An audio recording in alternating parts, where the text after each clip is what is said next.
What's going on, guys? It's your boy Matt here, and today we're just gonna be, talking a little bit about Teofimo Lopez versus George Kambosos going down uh, this Saturday, and we're just gonna get our thoughts out, talk about a little bit more about the lightweight division and where it's headed. But yeah, so this Saturday, Teofimo Lopez is fighting George Kambosos. All of his titles on the line, of course. It's his mandatory. There's a lot of drama going into this with Triller and wasting Teofimo Lopez's time, essentially kind of messing up with his entire year in terms of making progress, getting more fights, and, just being active overall. Um, so, it was rough for them. I heard they're going through a lot of litigation, lawsuits, um, all those processes. They're trying to get their money from Triller and stuff. But yeah, they should definitely get into that. But anyways, into the actual fight, George Kambosos. I don't really know much about Kambosos. I've seen him fight a few times. He's a good boxer. He can fight. But I don't see this being much of a challenge or a problem for Teofimo. He obviously, uh, I think he definitely deserves the mandatory position for Teofimo Lopez. Like, sure, um, but I feel like mandatory is like also a very loose term in boxing. Like anybody could really be a mandatory. But respect to him for being taking this fight. It's not an easy fight, but it's also the opportunity of a lifetime for Kambosos. In terms of the actual boxing match, I don't see it going past 6 or 7 rounds. I could definitely see it ending in the first like 3 rounds, but Kambosos does seem determined from the way he's training, the way he's talking. He looks very confident in his ability. There's a lot of drama and animosity present going into this fight. I think it was yesterday. Teofimo Lopez Sr., um, Teofimo's dad, uh, basically he's stirring up drama, going over to his camp, Cambosos's camp.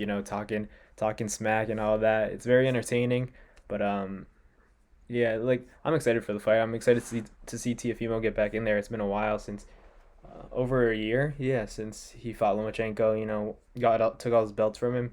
You got to respect the win, whether or not you think like uh, he would win in a rematch. You got to respect the fact that he beat him. He beat him fair and square. One of the best fighters in the world. One of the most dynamic and talented fighters in terms of lateral movement. Footwork, the angles, and everything. And he managed to beat him. He deserves his flowers for all that, and I'd give it to him. He's uh, definitely very talented. He's the future of boxing, and I think this is just gonna be an easy win for him. He's too strong for this guy.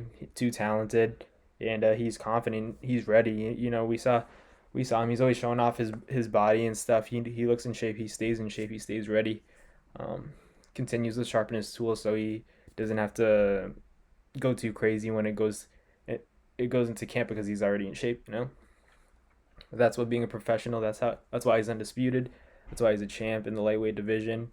But yeah, that fight. That's my prediction. It's probably not going to go past 7 rounds. Maybe I think it's going to be a right hand, probably overhand right, and he's going to knock this dude out cold. He's going to hurt him eventually, stop him, probably TKO. I wouldn't be surprised if it's a KO, but either way, I don't think it's going the distance. He's going to get this guy out of there. Um, but in terms of the rest of the lightweight division, like Gervonta, who else is there? Devin Haney, Ryan Garcia, Lomachenko still obviously at the top of the list despite losing this fight. I still think he's probably the best lightweight out there, one of the most talented guys. And yeah, hopefully we get to see all these fights happen. I want to see these fights while these guys are really in their primes. But I don't mind waiting a little bit just because I want to see these fighters like develop more. They're still very young.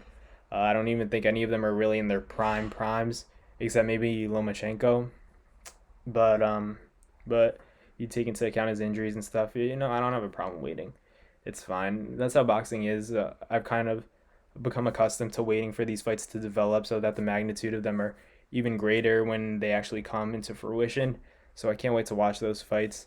I hope to see anyone like Devin Haney, Gervonta Davis, Ryan Garcia, Teofimo, Lomachenko, any of those guys fight each other. It's gonna be a movie, fireworks, like great, great action in the ring. But yeah, that's I just wanted to come on here and let you guys know what was up. in terms of what I think about this fight and the lightweight division in general and its future. I think as long as they're able to make these big fights happen, it's going to be great for boxing. It's going to be great for us boxing fans. And I can't wait. I can't wait to see where the future of boxing is going because there is so much talent. A lot of people say boxing's dead, and I don't think it's dead. It's just the business aspect is always going to be an issue, you know. Um, but hopefully we could, the boxing community can work to get these fights under contract, and because we all want to see them, and it's going to be good for the sport. And I want to see boxing, you know, go on the uh, go to its peak, hit a climax, you know. And I think it's very possible. So as long as all the fighters are willing to fight each other, no one's ducking, no one's dodging anybody, no one's trying to protect their own, not afraid to let it go, you know, we'll see those fights. But yeah, that's basically gonna wrap it up. I hope you guys enjoyed this video. Um, like, subscribe, comment what you guys think about this upcoming Teofimo Lopez fight. Um, put your predictions down there, and then talk about the lightweight division. Let me know what you guys want to see next, and I'll post soon. I'll see you guys in a bit, and peace. Enjoy your day.